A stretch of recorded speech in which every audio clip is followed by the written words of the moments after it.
La demanderesse Babela Lemba Rosette, agent de la DGDA et liquidatrice de la succession Yaché Bingi Zingi, saisit le tribunal de grande instance de Kinshasa Matete contre sa bailleresse Hélène Mboko Eboma. La demanderesse vient solliciter la réparation d'un sinistre et les paiements de dommages et intérêts.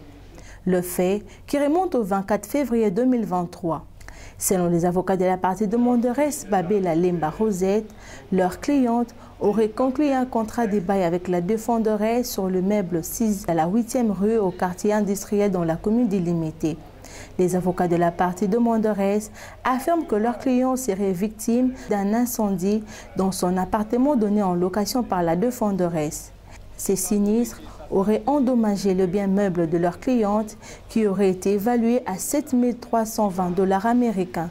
Les avocats de la partie demanderesse soutiennent que cet incendie aurait également causé la mort de victimes Yaché Bingi Zingi, nièce de leur cliente, et de Lukvi Mongenzo.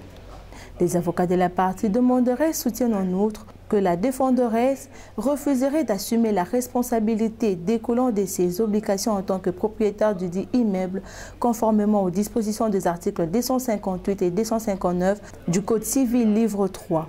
À l'audience du jour, les avocats de la partie défenderesse sollicitent du tribunal de dire irrécevable l'action de la partie demanderesse pour défaut de qualité, dont le chef de la demanderesse pour obscurité des libellés ainsi que vice de procédure. En ceci, votre honneur, la qualité de la personne n'est pas démontrée. Noir sur blanc sur cet exploit. Le chef de demande, on ne sait pas les demandeurs vers quoi. Tantôt, c'est la responsabilité civile avec faute, tantôt c'est la responsabilité civile par négligence et imprudence. Nous n'arrivons pas à les cerner. Donc, votre honneur, c'est 3 moyens préalables auxquels votre tribunal se retirera pour y répondre et faire droit aux moyens développés par la défenderesse, ici demandeur sur préalable, retiendront votre attention particulière pour renvoyer cette cause en irrécevabilité pour défaut de qualité, pour vice de procédure, pour obscurité du libellé, au cas où le tribunal passerait outre dans l'impossible les 2 premiers moyens. Les avocats de la partie demanderesse, pour leur part, sollicitent du tribunal de rejeter les moyens soulevés par la partie défenderesse au motif qu'ils sont non fondés. La responsabilité civile est réglée par la loi, les articles 258 et suivants. C'est sur base de la responsabilité qui pèse sur les propriétaires d'un bien, d'un bâtiment, que votre tribunal a été saisi. Donc, tout comme le premier moyen, vous le direz, c'est irrélevant et non fondé. Les parties donnent au tribunal les faits, puisque le tribunal est censé connaître la loi, c'est au tribunal d'en donner la qualification requise à tout moment. Donc nous vous disons qu'il n'y a pas obscur et divin, c'est un faux fuyant.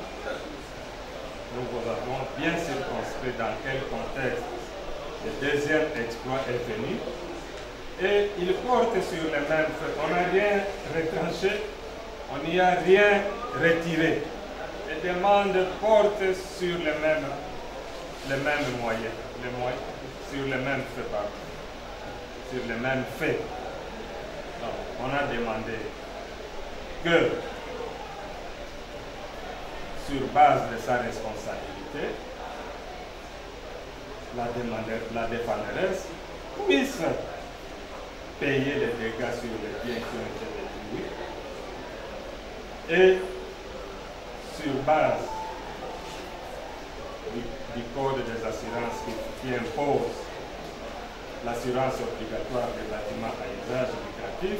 Ce sont ces 2 chefs principaux des demandes qui ont été portées devant votre tribunal. En quoi cela poserait problème pour que la défenderesse ne soit entravée dans ses moyens de défense.